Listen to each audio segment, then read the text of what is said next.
Damn. All right. Check one. Check one. Let's make sure we got audio. Yeah, we got audio over here in YouTube. And let's see if we got our Facebook audio. Boom, boom. Bang, bang.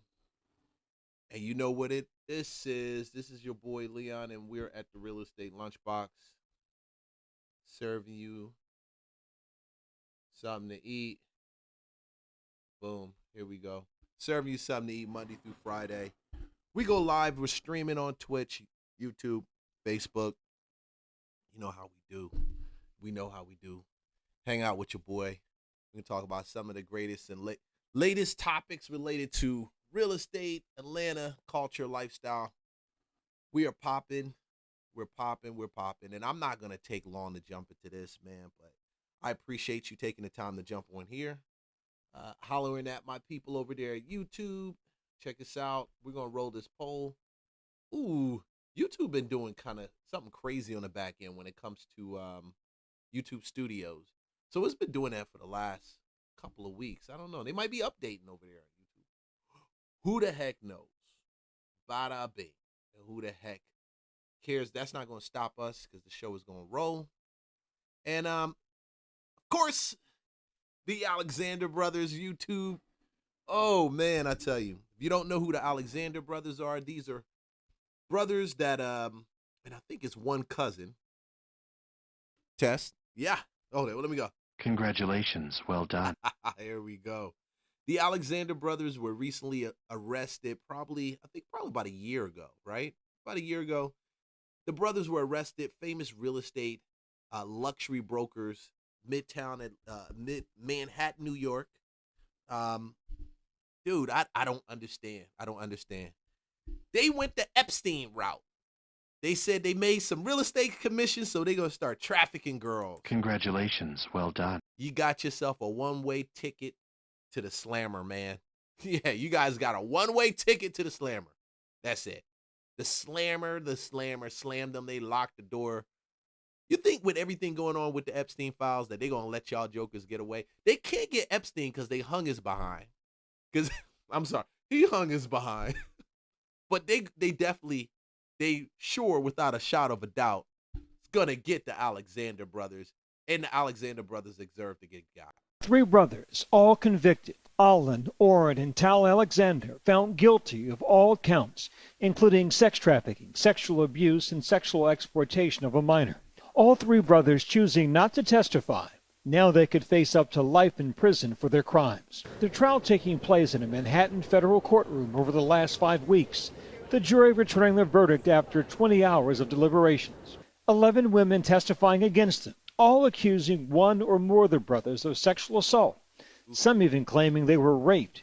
8 of the women said they were drugged. The brothers' defense saying the men may have been promiscuous womanizers, but they weren't criminals or rapists. Adding, it's funny how they like to play this down lower, right? So if you don't get it, so they would ship the way it would work with the Alexander Brothers. They turn around, they meet women, and I think one of them actually is married too. One of them was in the process of being married and had a baby due. They would meet women or connect with other people that can actually bring them the women. Let's say they're at some type of real estate open house, or let's say they're at a real estate function or an event. So they meet these women, always preying on the ones that wanted success, pretty sure. Always preying on the ones that wanted to either grow in real estate, or they saw that they had a bag, so they figured, hey, shoot. Oh no, I can get some of that too. Yeah. They like, I can get some of that too. The Alexander Brothers was like, you can get some of this too. And they took it to the level way far above. This is not the first time I've heard about these cats being trapped, people being trafficked like this.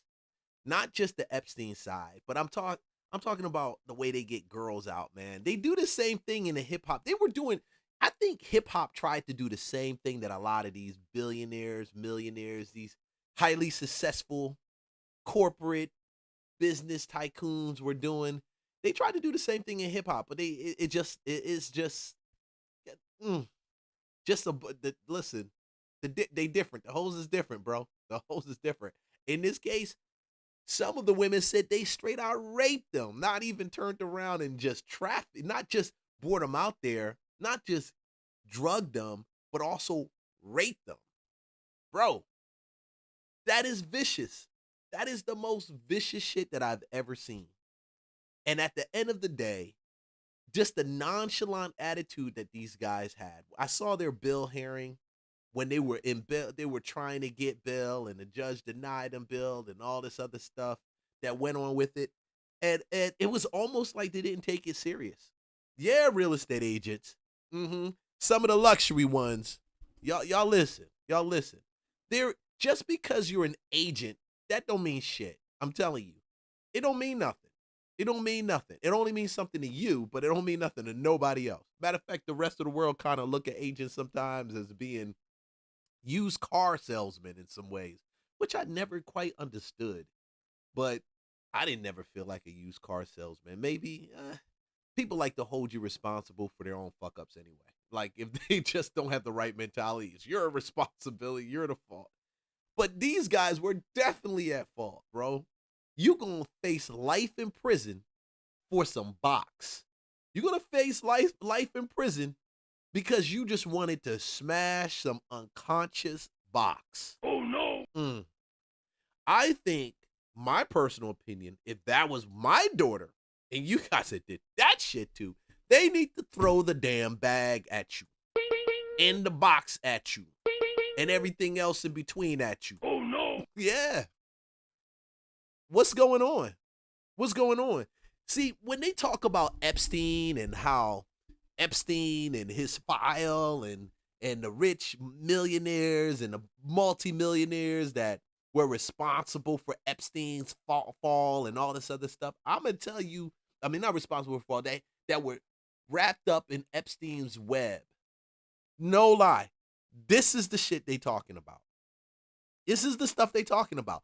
For some reason, when we get money, we think that gives us the responsibility, that gives us the right to do whatever the fuck we want to do. And that is a damn lie. It doesn't give you if anything, you're more I've always believed when you get money, when you start to build, you're more responsible now than you ever were when you didn't have any money. Now, the favor of God is on you, and you've already like tailored a type of mentality to be able to navigate the things that come with it in the business.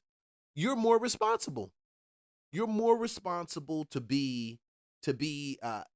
uphold a certain level, a certain standard, not in the eyes of man, because people just, people, they hold you to these standards that they never live up to. At the same time, they try to pursue you for stuff that they're wrong at, and it's based on their emotions at that time, and anybody can throw a freaking lawsuit to somebody. But I'm in the eyes of God, bro. In the eyes of God, you just held to a different standard, a higher standard. And unfortunately, some people get money and they think that that removes standards. If anything, I think it increases boundaries and standards that you must have from the people you deal with. Trust me, I know. I've dealt with some real shady ass motherfuckers back in the oh shoot. Damn, I'm live. Y'all hanging with me right now. I'm live. This is a real estate hangout. If you're looking at this as anything more, are you trying to get something out of it? I don't know what you came for. I'm here to provide you some value. We're gonna talk about current events, and then we're also gonna talk about everything else that's going on. Some topics I picked, and we're gonna shoot the shit. So just chill out, okay? I ain't call you to sell you nothing. I ain't trying. If you want to buy stuff, I got some stuff in the link in the main description. You can.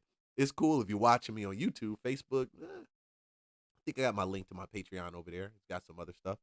But outside of that, I'm not sitting here. You buy what you want to buy.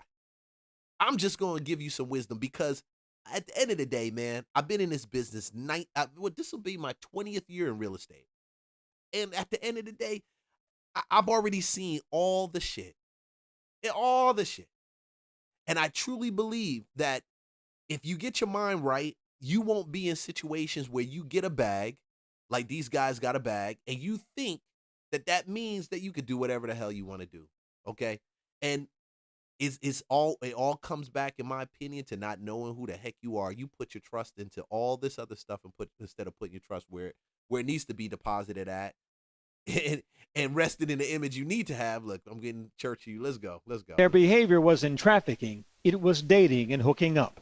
We believe in our client's innocence, and we're not going to stop fighting until we prevail. Homeboy said, I'd rather answer to my wife than the legal system. We were just hooking up, babe. I'm telling you, it was just some hookup shit. It's a fall from grace. Two of the brothers were once high-end real estate brokers, and the third, a private security executive. These guys lived a world of ultra luxury. Their clients were some of the richest and most well-known people in the country. And in order to work in that world, they also embodied that world. They partied in the Hamptons, they partied in Miami, they partied in Aspen. They really were living the embodiment of this luxury dream that was very much tied to the brand of real estate that they sold. Sentencing will happen later this year. Wow. I think they're gonna get life. That's just my personal opinion. I think they're gonna get these guys. They're gonna give them life. The NBA has. They're gonna give them life. They gotta give them life. They gotta give them life because at the end of the day, it's so many women, and I truly believe like they gotta make some of these guys pay out. They can't make Epstein pay. You got too many billionaires around here that have done this crazy stuff, and they can't make them pay. Bill Gates, we can't make you pay, right? You know, we can't make any of them pay. Y'all can try, but you really can't, you know? We can scream and shout and do all this stuff, but you really can't, because even in the midst of that Epstein files, the information that came out, some of that stuff is alleged phone calls that people made on their tip line. They had to attach it to the file, but they can't seem to get any type of subpoena or solid evidence to actually bring anybody to any level of justice. And I always say, when you do these things, when you look at these things, who's the person that suffers the most? It's the women, man. It's the women. It's the women that were victimized.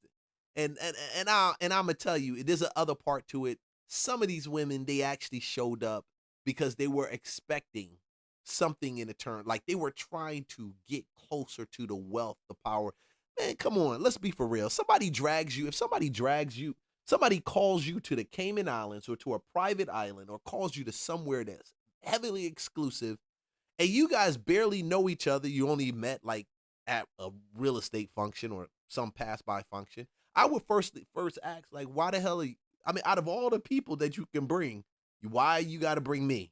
Oh, you like me. Oh, I'm thousands of miles away from home. Oh, we got to start using common sense and stop thinking that these guys like this, man, that all they want to do is meet nice women. These Alexander brothers didn't want to meet like nice women, just like Epstein. They wanted to screw women, and that's it. So you have to be, as a woman, you have to be conscious, bro. Women, you got to be conscious of this.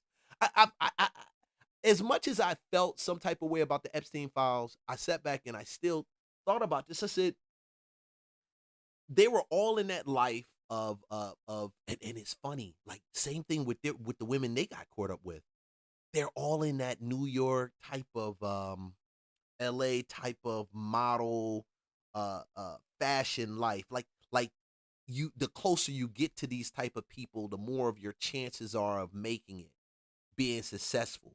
That's the same thing people act like in real estate. They think the closer they get to certain people or certain things, or that they'll be making it, then they start chasing the clout. Wow. So, I never condone that and say that's the reason why a woman should be treated like that. That's not true. I got daughters. I don't believe that. Hell no, I don't believe that. But there is still a mindset issue that needs to be addressed that leads a person into that space. Still is. Still a mindset issue. Still a mindset issue. If you're watching this is the Real Estate Lunchbox. This is our hangout for lunchtime. We're talking about some of this local content, and then we're going to jump into living in Atlanta versus living in New York. Which was better? The NBA has canceled the Hawks Magic City Night promotion. The promotion, which... Oh, no. Don't say it ain't. Say it ain't so. Was set for next Monday's game against the Magic, planned to celebrate the famous Magic City Club and its influence on Atlanta culture. The Hawks planned a live performance by T.I., themed merchandise, and the club's signature lemon pepper wings. T.I. will still perform at halftime. Magic City's management said the night would be family friendly with no nudity. But this afternoon, NBA Commissioner Adam Silver issued a statement reading, "When we became aware of the Atlanta Hawks scheduled promotion, we reached out to Hawks leadership to better understand their plans and rationale. While we appreciate the team's perspective and their desire to move forward, we have heard significant concerns from a broad array of league stakeholders, including fans, partners, and employees. I believe canceling this promotion is the right decision for the broader NBA community." The Hawks also issued this statement: "While we are very disappointed in the NBA's decision to cancel our Magic City Night promotion, we fully respect its decision. As a franchise, we remain committed to celebrating the best of Atlanta with authenticity in ways that continue to unite and bring us all together," end quote. You can celebrate the best of Atlanta without bringing in the strippers, bro. And I don't think they were bringing in the strippers. I mean, they were talking about just like lemon pepper wings, right? Lemon pepper wings, and special hoodies. I wonder if they still going to get those special hoodies out. That's what I'm wondering. If they still going to get those special hoodies out, did somebody get those things in a box, like the hoodies that never got released? Because you know they had a ton of them. They probably had a couple hundred. They DX'd them, you think? I hope they DX those hoodies, man. Shoot. I hope not. I mean, that's a unique product. It didn't have any strippers on there, but I mean, how can you actually watch the Hawks halftime show with the cheerleaders dancing and his Magic City night? The expectation is it's just too much expectation. It's just too much possibilities. And I personally believe that night Magic City was probably going to go ham with all of the fathers saying, "Hey, take Johnny home. I got to run down the street and check on something." I know, it's just the idea that you connect the Hawks to Magic City, to me, is just it brings down a brand. If I owned any bit of the Hawks, I would have told them, even if it was 1%. This is my email. It may go to spam. Listen, do not do Magic City Night. Please do not, because it would cause my brand to go down. I mean, who wants to do that? It's so many different places. Like I said, you got Fellini's. You got all these Atlanta hotspots that you can partner up to do this event. I think the worst part was to do it with the Hawks. I mean, was to do it with Magic City. And listen, I'm not going to hate on any strippers. If you got strippers in your family, you know, strippers, you just like to go see the strippers, go do your thing. I'm not hating on the strippers. God knows I done wandered in that place a couple times with a cigar and sat back. You know what I'm saying? Just sat back. I'm just being real. That's the truth. It's the truth. You can say what you want to. It might be too holy. You might be too holy. But at the end of the day, man, they don't need their name connected with something like this. They really don't. And whoever thought about the idea needs to be fired. It's no different than the person who thought about that whack behind Jaguar commercial. And The team says any pre-ordered Magic City hoodies will still be delivered to customers. That's what I was talking about. Still want that doggone hoodie, my man. Oh. That's a collector's item. It's the show that never, ever took place. I'm telling you, that's exactly what it is. Boom. All right, let's rock. Shoot. All right, we're going to break this up in here. All right, shoot. Hot take. Let's roll. Atlanta hot take. Atlanta nightlife is dead. I don't think we will ever reach the peaks of what Atlanta was, having to deal with the cost of getting in, cost to like park somewhere. People aren't dancing, people aren't really communicating, people just want to look cool, and just kind of kills it. Let's just classify that all suburbs are now Atlanta. Like really wicked overpopulated. So it's like at that point when people are having to live in like Alpharetta, Johns Creek, Swanee, Sugarloaf, Grayson, at this point, just let them have the Atlanta title. Not everyone needs to be an influencer. I feel like everyone just needs to be human. Put the phones down, not vlog in every single place that you go to. Just because you're on a walk doesn't mean everyone needs to know about it. I do. Atlanta is the only place I be driving and I see people, and it's probably New York. It's probably all over. You know, I live in the city. So it's like, and he's just got a camera like this. And I'm like, this dude is going to trip. Bro, he's about to bust his skull. I'm telling you. What's going to happen is he going to trip. He going to bust his skull. Like, why would you even say that? Because this is like, some things are just common sense. You just stop walking around with your tripod like this, bro. In the middle of the day or even late at night on a belt line. That's the worst. That is the worst.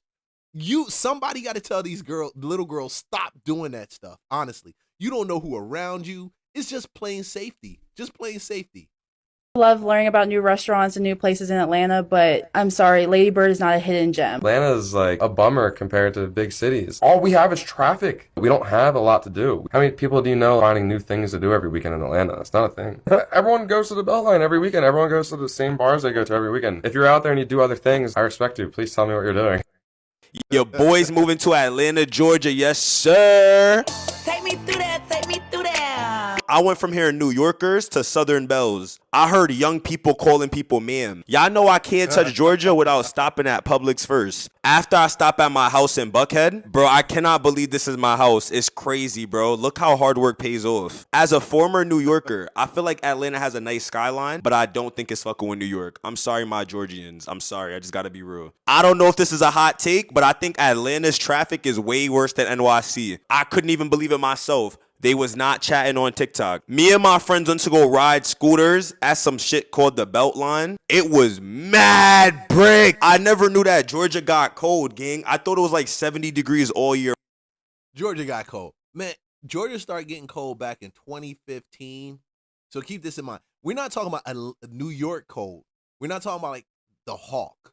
Because New York has Philly, Chicago, DMV. They got the Hawk. Atlanta doesn't have the Hawk. Atlanta has, what would you call it? The breeze. It doesn't go through you like the Hawk, but it still gets up there where you feel it in your fingertips, and you're going to feel it in your toes if you're not wearing the shoes. The thing about Atlanta, when it comes to the cold, it catches you slipping because it'll be nice and cool in the middle of the day, probably a nice cool 68, and then all of a sudden, boom, 32 degrees out of nowhere with a wind gust factor of 15, and your behind is standing there in some doggone tight, thin-ass pants, and you're trying to figure out what the heck to do with your life. That's the weather in Atlanta. New York, because I'm from up north, and I lived up north majority of my years, shoot, I done lived up north half of my years.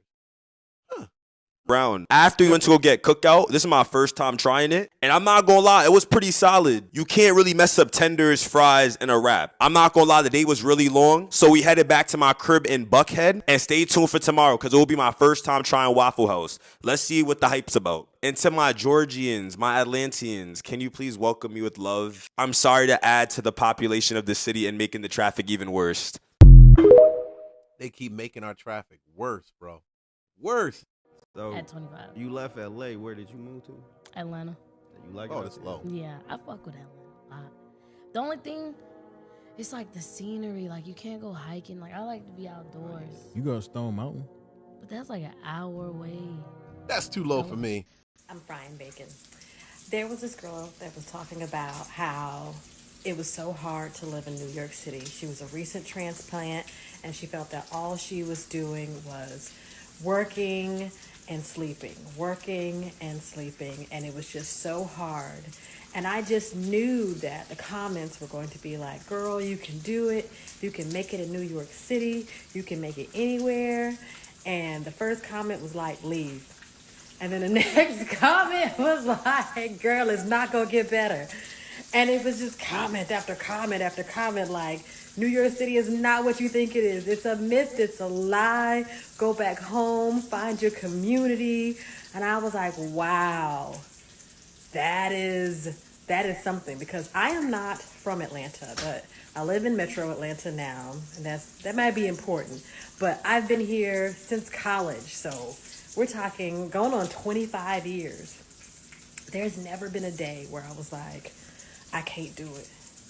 I need to get out of this city. I don't like the city. And this is not an invitation to come to Atlanta. But what I'm saying is that I've never felt like the city was against me. Ever. And I've been robbed. Mind you. And I'm going to tell you, like, sometimes it feels when you move down here and you're coming from up north, you feel like the city is against you. Because up north, you got public transportation. You can take the SEPTA. In Philly, you call it the SEPTA. I'm gonna do one with Philly, but you got the rail trains. You could take trains back and forth in New York from different boroughs and different parts of New York. I used to go visit my family up in South Bronx a lot. You can't do that same thing down here. You got to have a car, and that blows the mind of a lot of people coming from up north that live in a city. And they see Atlanta as a big city, but they don't get that it's a big city in look, but in feel. Joker, you better have a car. You better have a car. You don't want to be walking. I don't even like to walk from across the street at Lenox over to Phipps Plaza. I don't even like that. If I'm out and I'm chilling and I go to Lenox Mall and I don't even, one time a friend of mine was like, yo, just walk. We just walk right across to Phipps. I'm like, walk? What the hell? I got a car. Why would I do that? That's the deal. That's it. And it's way different. I've had our house broken into. I've had my car broken into. And not even on those days am I like, I hate the city. I hate the traffic, but I don't hate the city. And there was somebody too that's saying like, oh, you're going to have your good days and your bad days. Even, being here 30 years, I still have good days and bad days. You have good days and bad days in the place where you live, even 30 years later. That's wild to me. This is a hill down William. That's a little wild to me, but hey, everybody has good days and bad days.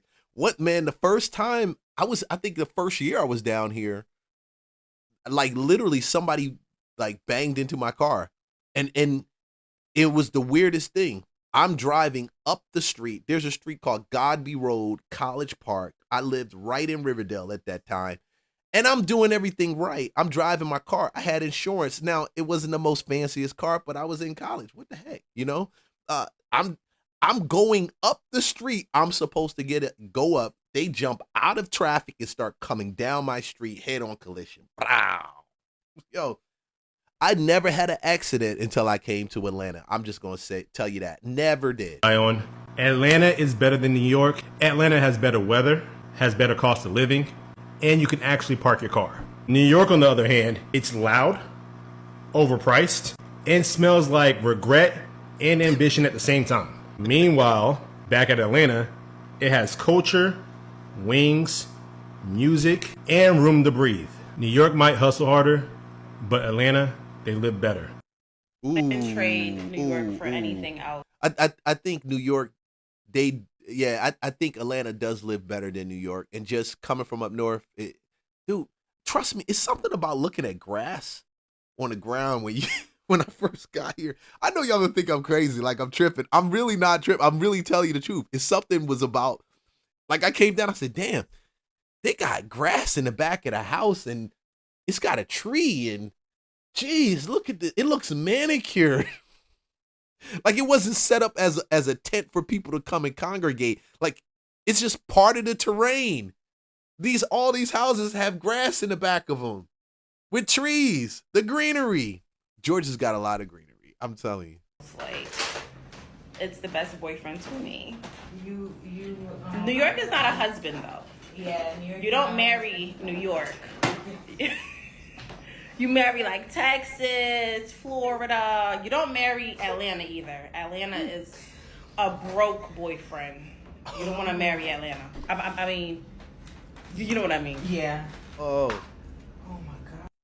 It's been 2 months in New York City. She wrong. I'm still getting asked how I would compare living in New York City to living in Atlanta. And the answer is I wouldn't compare them at all. Atlanta is a great city to live in. For all my snow bunnies. Has its cons, but overall, I had a great time living in Atlanta. I felt like my life in Atlanta was a little bit frictionless, and career-wise, routine-wise, overall personal growth-wise. I feel like Atlanta has a ceiling. I think there's more to life than just being comfortable and content. I think sometimes the human mind craves a little bit more of a challenge or something to overcome, and that was certainly the case for me. I knew that I was capable of more, and I don't have kids or anyone who depends on me, and therefore I had the chance. I took the risk, and it's been the best thing I've ever done so far. There's something about being in the same room in a restaurant or the same bar or even the same office as people who are extremely successful and extremely zestful for life.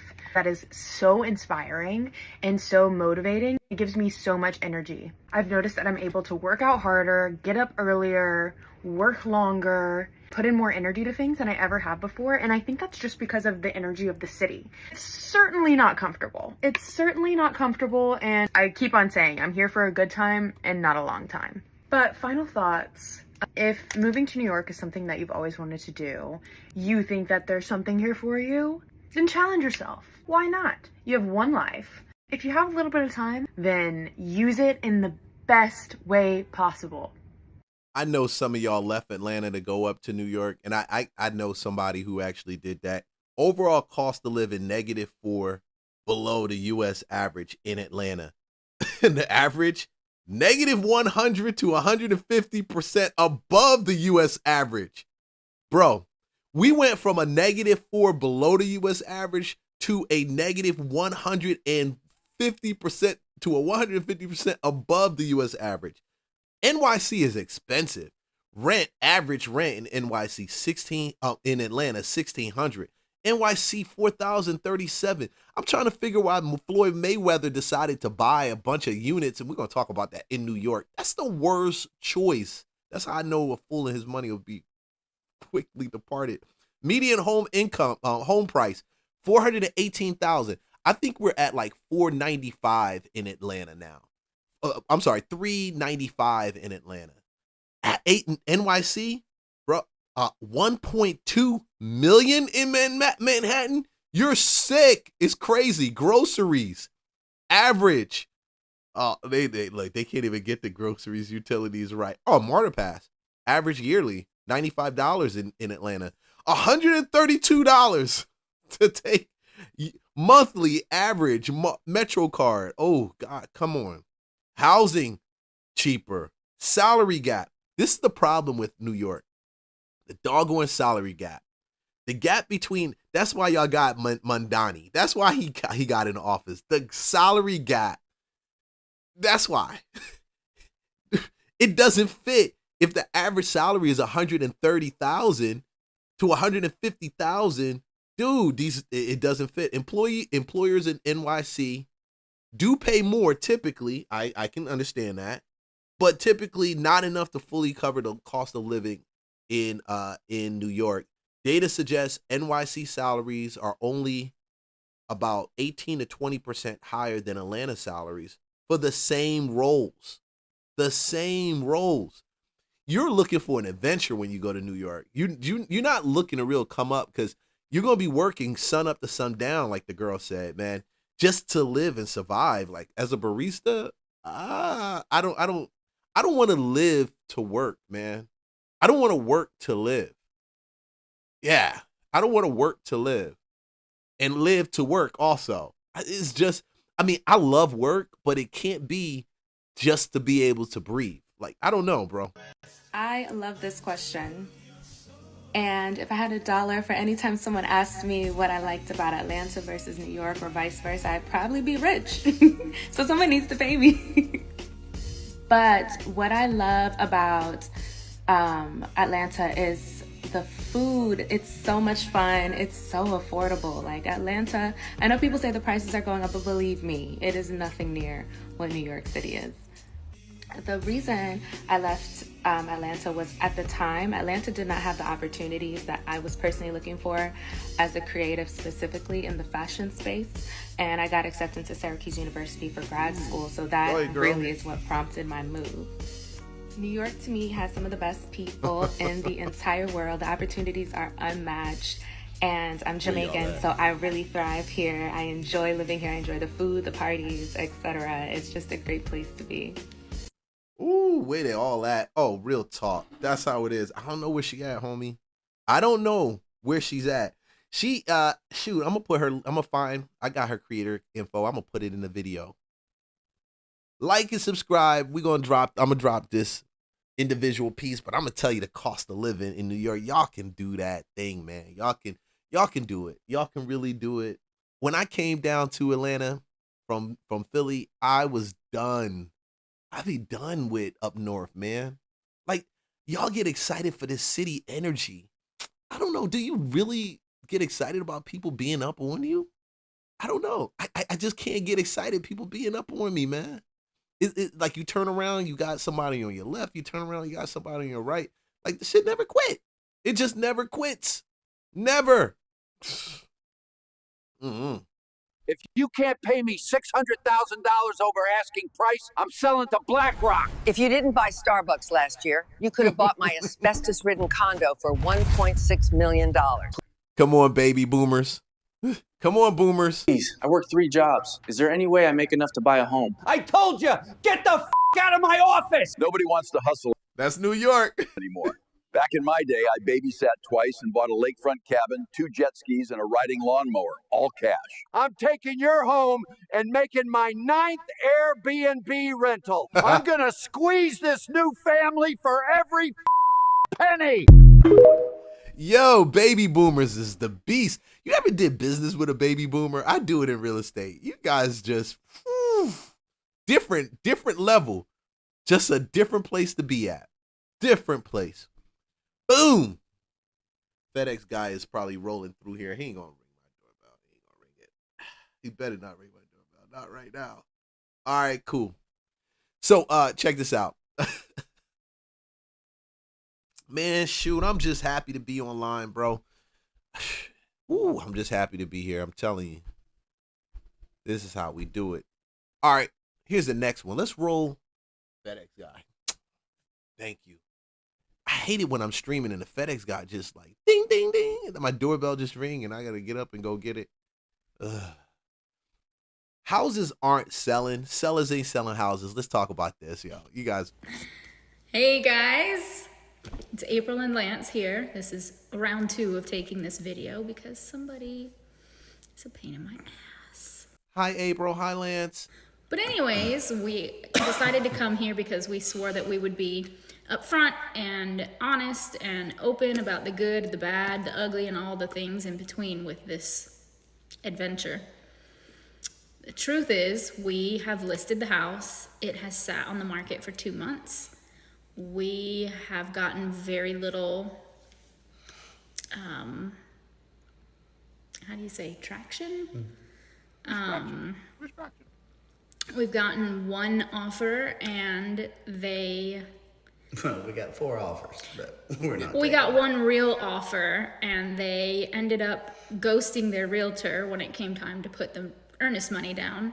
And the other offers were from investors who lowballed us like $200,000. If they did something like that to you and you're watching it and you're trying to sell your house or you know somebody and they ghost like that, just keep in mind that was an investor at the same time. That was. Most of these investors, they'll do this stuff and they just don't want to put the money down. They don't want to tie it up. I don't know. It's a waste of time. So anyways, it's just not a good time in our area to sell. I don't know what the market is where you guys are, but for us, it is horrible. And we are not going to just give our house away. So we're in it. So we're in it. After we have sold everything that we own and gotten rid of everything, we have decided to move back in temporarily, maybe temporarily. We don't know what we're doing. We don't know. We don't know. We'll be here through the winter. Look at his face. He like, we don't know. Yes. For sure. Maybe reevaluate in the spring. Maybe when interest rates come down, we'll have some. The worst time to sell a house, in my personal opinion, some people is different. If you're in North Dakota, I guess it's always winter. But if you're in a state that experiences winter, summer, spring, or anything close to that, the best time to always sell your house is the start of spring. It is. Just before coming into this new year, like right now, it is March. This is the best time to put your house on the market. No lie. This is because I would have actually started in February, honestly, just because of the slow season. Probably in January because it's slow. But it's the best time to do it. So I'm looking at everybody who started in September. Do you realize the kids are in school already? If they are buying a house for kids, come here. Come here. Let's use some logic. If you have a single family home and you have children and you're selling it, and more than likely your property will actually fit another family like yours that has children or they're growing into children, younger children, I need y'all to get on the same bus like everybody else. Bro, come here. A little closer. You're selling in a down season. Okay?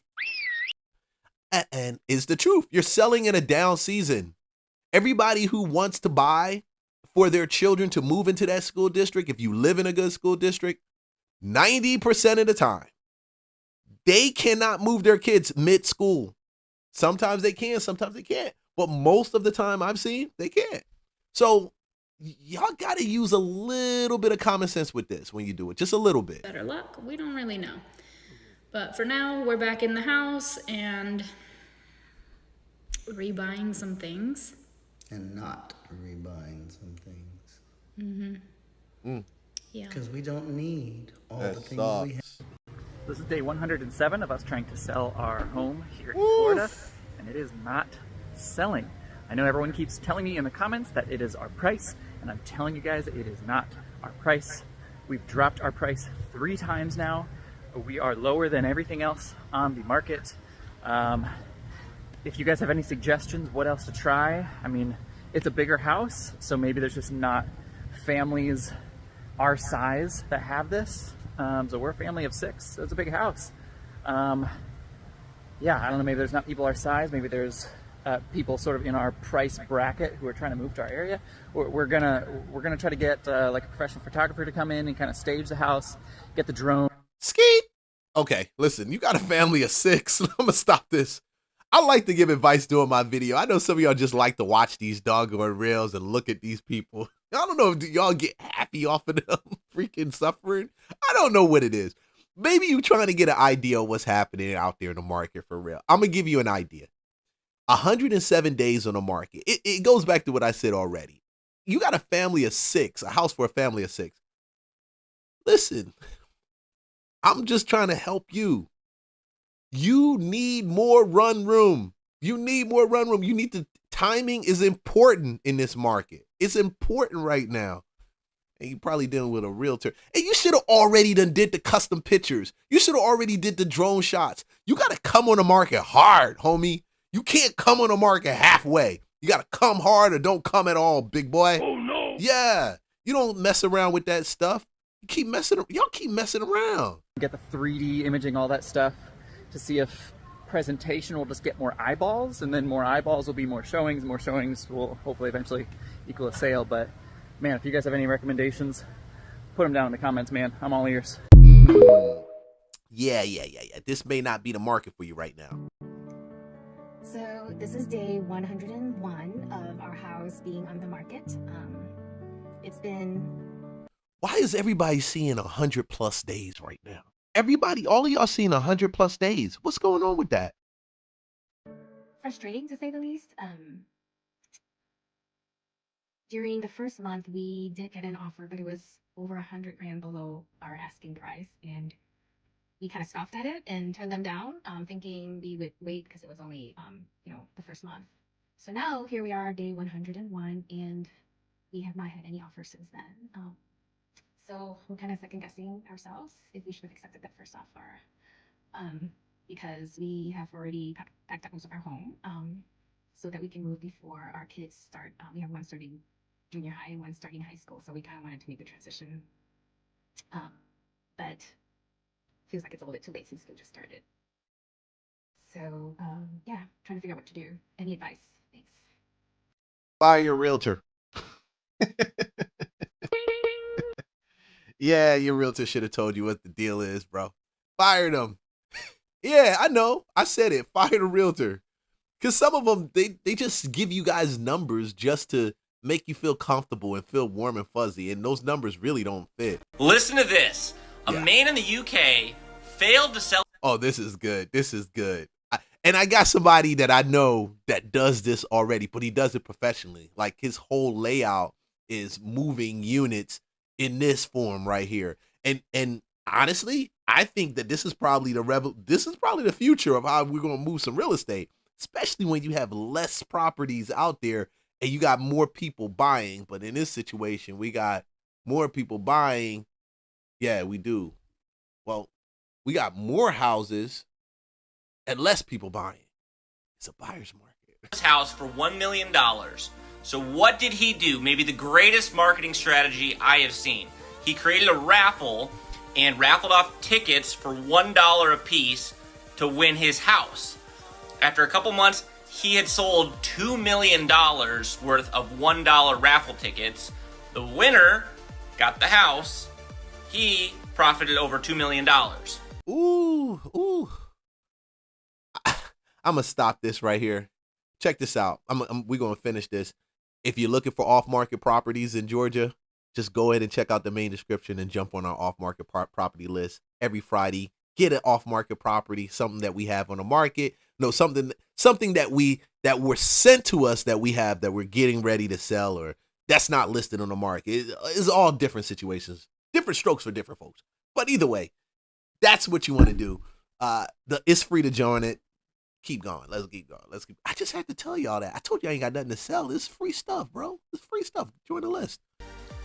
I have to say, if this was something that I saw locally, I'd probably buy a couple raffle tickets just to try to win a house. But he ended up doubling his profits.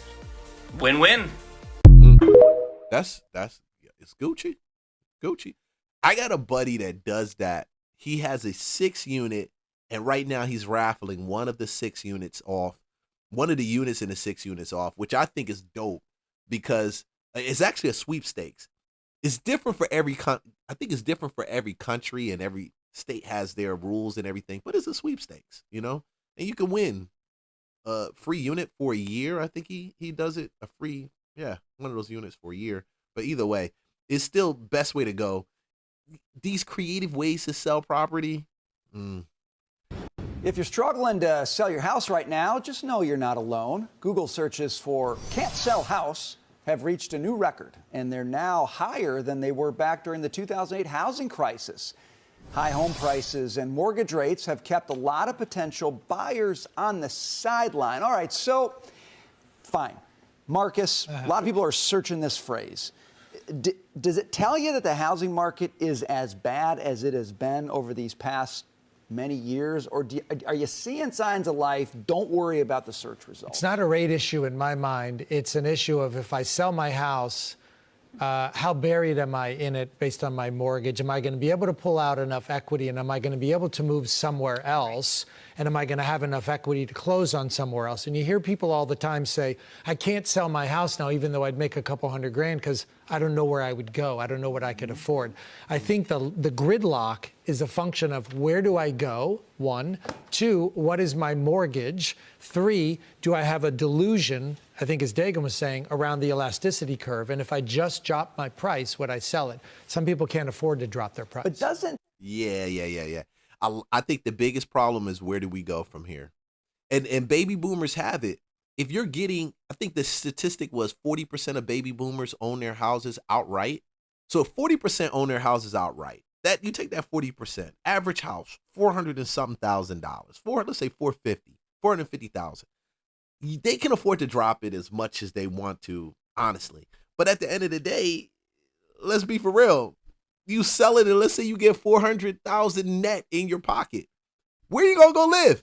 You still gotta buy another house. Yeah, you got 400,000. Yeah, you put down 3.5%. Yeah, but you are going from a 0% loan, meaning you didn't have a loan, it was free money. You just paid your taxes each year. To now you got a 6.5%, probably a 7% loan, right? And you got an easy mortgage of what? $2,300, $2,500, $2,800. I think it's even better if you just take that money and just rent. Just rent. I don't know, man. The biggest challenge that our generation is having with the baby boomers is they got all the assets. Negroes got all the assets, and we don't have any.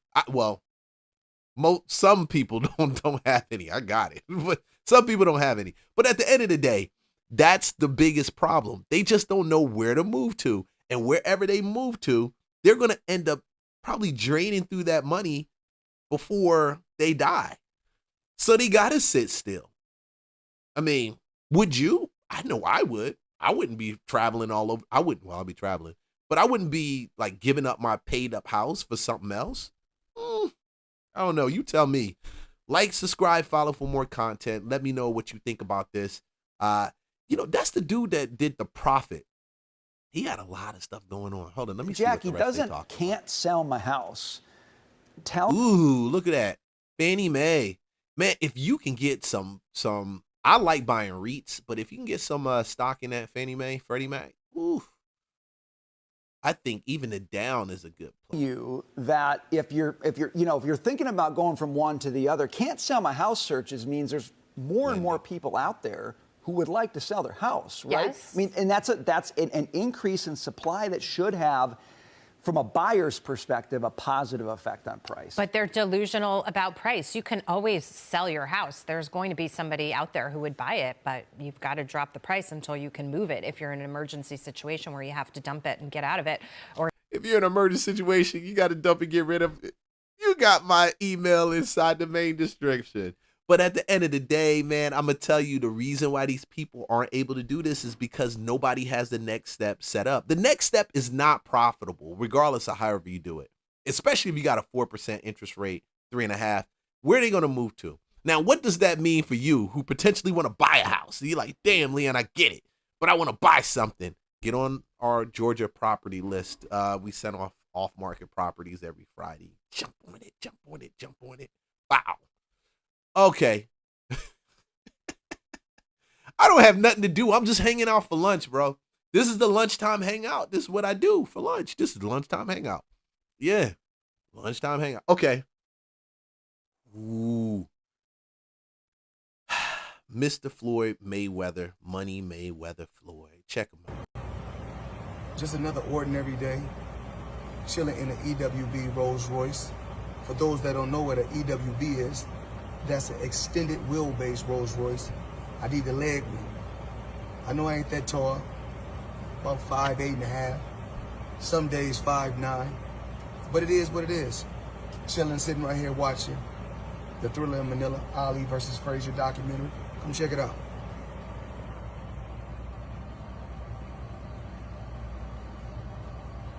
Up top, every planet.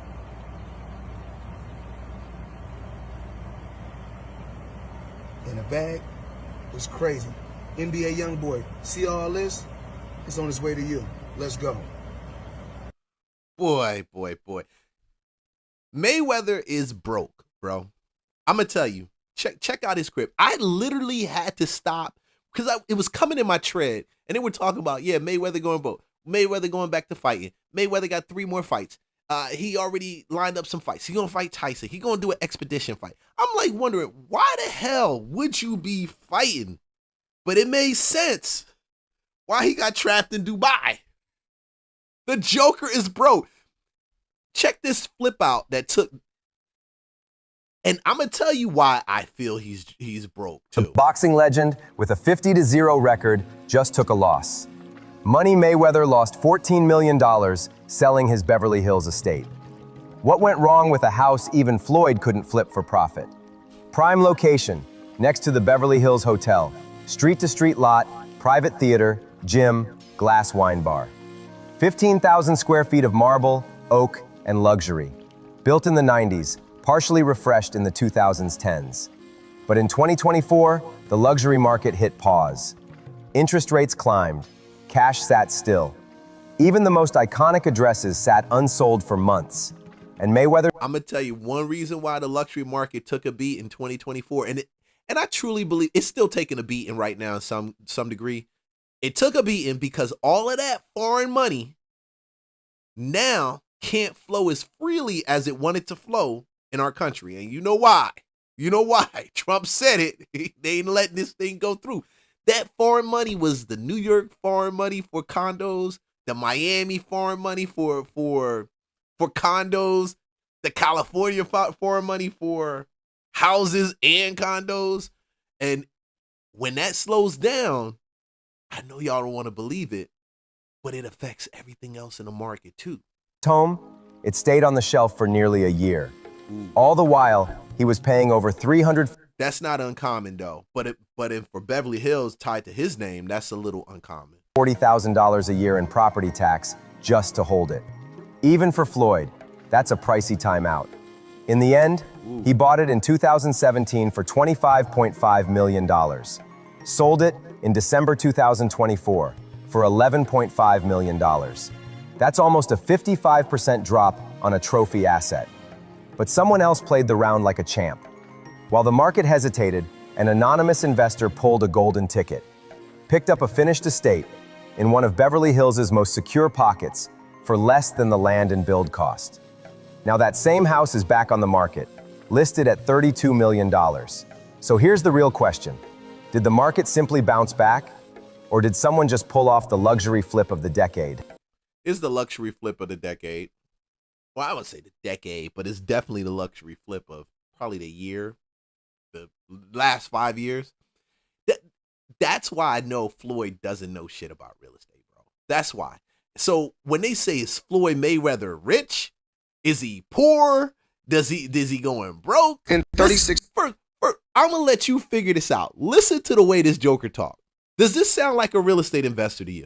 With one of my new investments, I would be making $300 million a month. What investment is that? In real estate. I'm heavy in real estate. This joker said $300 million a month in real estate.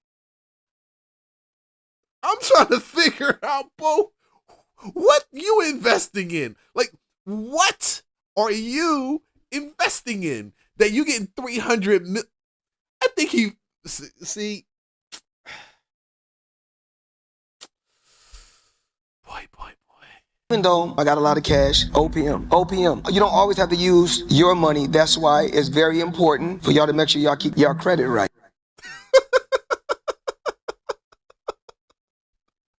Keep y'all credit right. So Floyd, you're on stage right now not because you're an undefeated world champ, but because you've done over $500 million in real estate deals in just about 6 months. And you have invested in real estate before, but tell us, why was now the time to go big?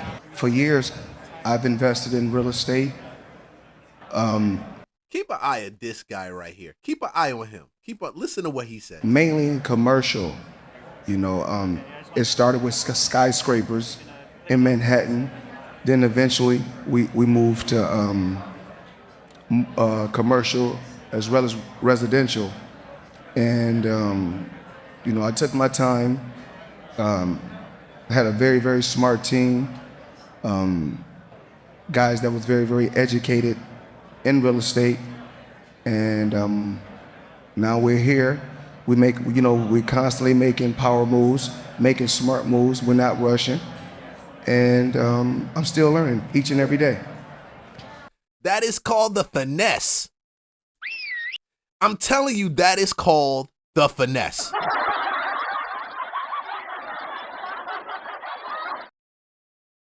An educated investor who puts hundreds of millions of dollars up. Hell, let me rewind this thing back. I know investors, when it came to loaning money out, I was the one on the side. I had 1.5 million in loans out at one time. I was crazy. I learned the hard freaking way Never ever do it again. Everybody got their own stroke. Some people would. That's just me. They don't talk like that.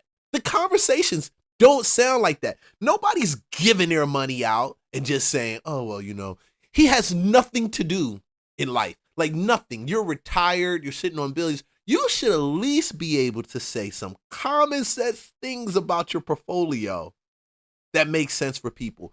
And I'm telling you, when they say this dude is broke, they not lying. They say, and I've never been an enemy of Floyd. I love money bags. Well, do we still call him money bags? Does he have a new nickname now? I don't know. Pretend to be Mayweather. I don't know what his nickname may be. They might have to get him a new nickname.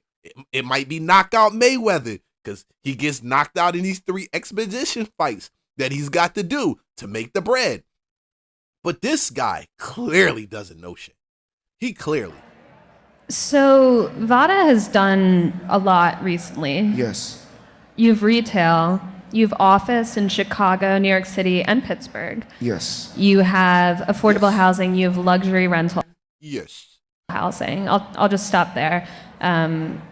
So there's a lot going on. If you could distill it for us, what is Vada's investment strategy? Ayel can touch on that. Ayel, please touch on that subject, please. Hi. Hi. Oh, hell no. Hell no. Hell, wait. Oh no. Wait, slow down. Why are you asking your man, your handler, and that's what it's coming down to, homeboys, he got handlers now. He got handlers. The people that was in his corner in the past, I think it was his grandfather and he doesn't have the same people, no way, shit. He'd already been kicked out 50 years ago. We already know that. He ain't listening to 50. He too smart. He gives it to his handler. Yo, handle that. Hell no. Hell no. Hell no. This is a finesse. This is to make people feel that he's a champion in ring. Now I'm a champion in real estate investing. Now I'm a champion out here in these streets doing this. Don't believe the hype. Don't believe the hype. Don't believe the hype. I'm telling you, don't believe the hype. He got 400,000. He got 4,000 units. And if I'm correct, he spent about 400,000 for 4,000. It was some insane amount of money. But it came out to like $4,000 per US per a New York unit. And the rents were right there. Even though somebody tried to tell me it's at 1%. Oh, that's the 1% rule. He really nailed it. Those units can go for $4,000 per unit in New York. I get the 1% rule. And if you don't know what the 1% rule is, this is how investors figure out if they're going to sell. If a property is good to buy, to be able to rent, that means if the house, for example, if it's 400,000, can it rent for 4,000? Because 4,000 is 1% of 400,000. But the caveat to that also is, can we cover our expenses in that shit too? This joker, hey, take the answer. Thank you for having us over here. Basically, we like to analyze specific markets where we think there's a lot of upside. We believe in this current administration's financial growth. We think we're at the beginning of a major boom. And we like going after properties in supply-constrained areas where... Oh, my boy.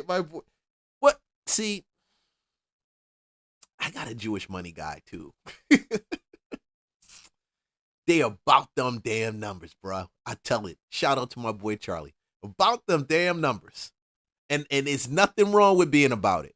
But you better know equally at the same time what them damn numbers are. You don't rely on them to know the numbers. You better freaking know the numbers. Because if you don't know the numbers... There is very stable cash flow, but with long-term generational growth. This is not a short-term game for Floyd/Vada. This is for longevity and growth for his family for years to come. And I could also imagine, we've talked about this, but you're diversifying. Yes. So that must be something you're Yes. comfortable with. You have to. Yeah. So I'll play devil's You'll have to. advocate for a moment. detractors might say it's a tricky time to invest. Office had sort of found its bottom, leasing was looking good, and then we got the tariffs.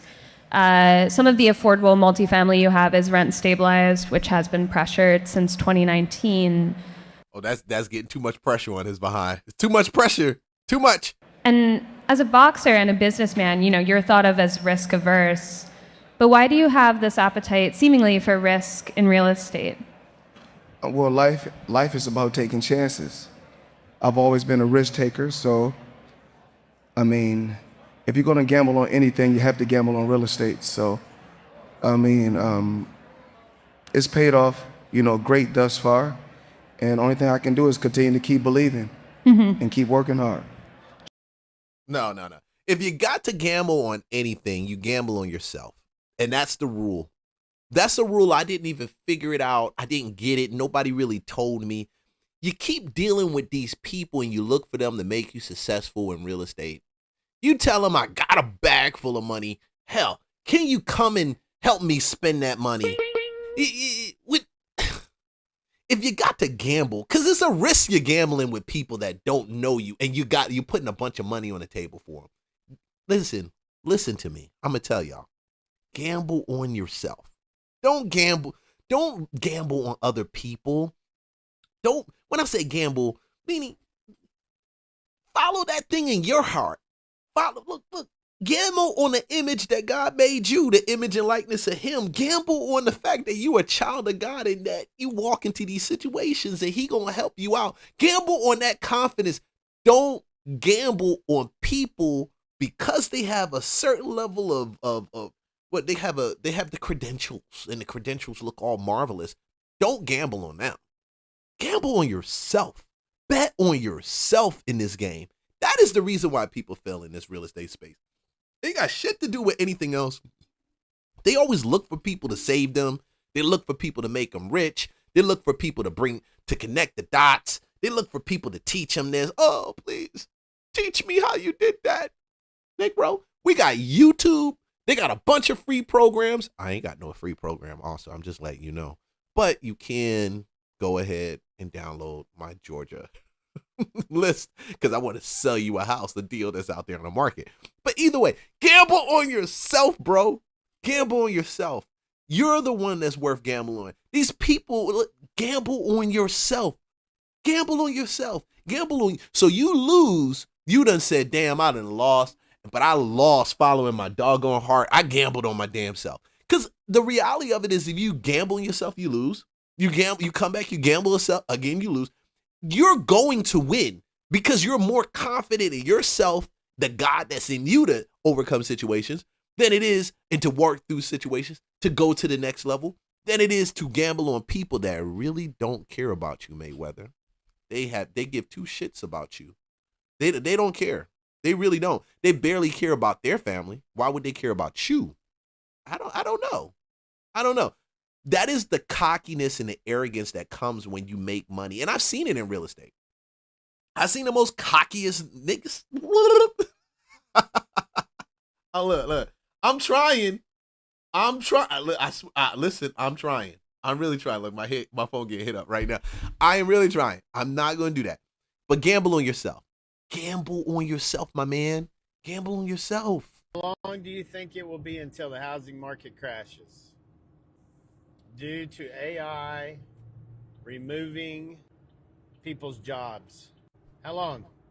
I don't think it's going to be much longer, especially with the fluctuation of the precious metals, cryptocurrency. Market is going to start dropping. It's going to happen. Anytime those precious metals pump like they do, the market always crashes. Ooh. Well, that's been my experience anyways. Anyways, how long? Because once AI... precious metals are up right now. That's at the time of this recording. Ooh. Silver's at $89 an ounce and gold is at $5,200 an ounce. Estimated around there. Shoot. Don't be like me and started buying it when it was freaking $25. Hard assets doesn't just mean real estate. It also means gold, silver, and the digital asset to me, is as good as the hard asset right now. Maybe I'm tripping, but I think I'm right on point. And you guys gonna figure it out. You know, this is just my hint to you. I'm not saying buy gold, buy silver. Buy silver if it drops to around 65, possibly 70.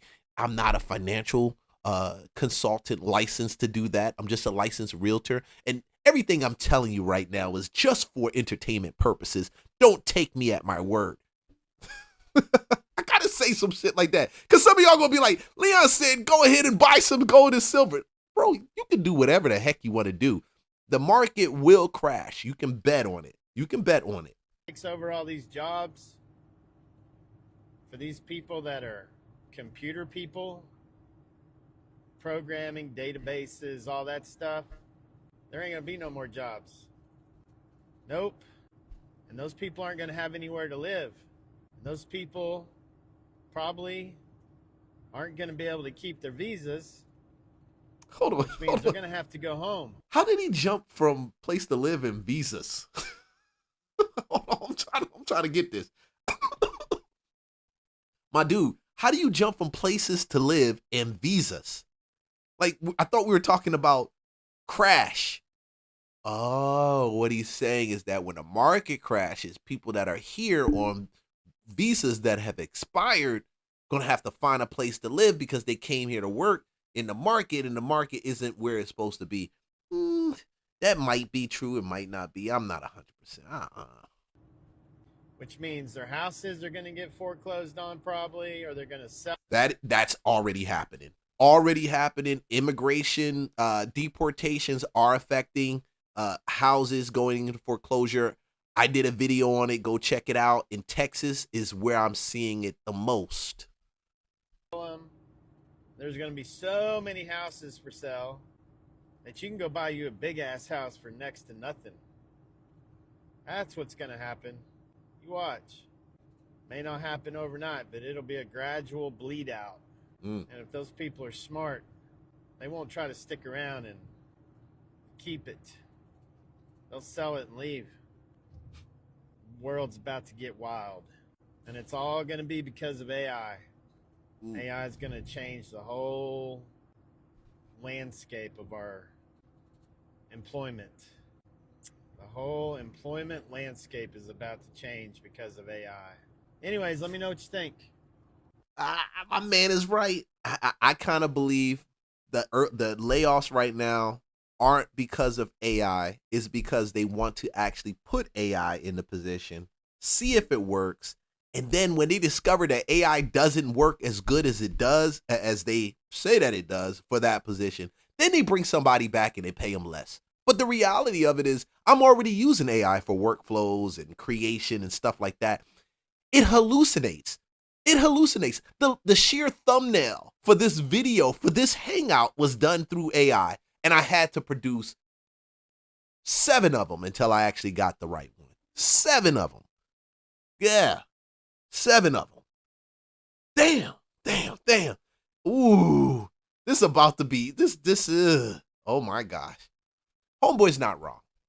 Hey guys, like, subscribe, follow. I appreciate you guys for looking out. This is just a lunchtime hangout. I do this Monday through Friday. We're going to always have a different topic, and you always are different topics. And you always going to get my mind, my insight. I'm talking 20 years of real estate. Now I got to go make some phone calls. I got to find some deals. I got to hop off. Like, subscribe, follow. I will see you guys. Jump on the Georgia list. Get that Georgia list. Peace.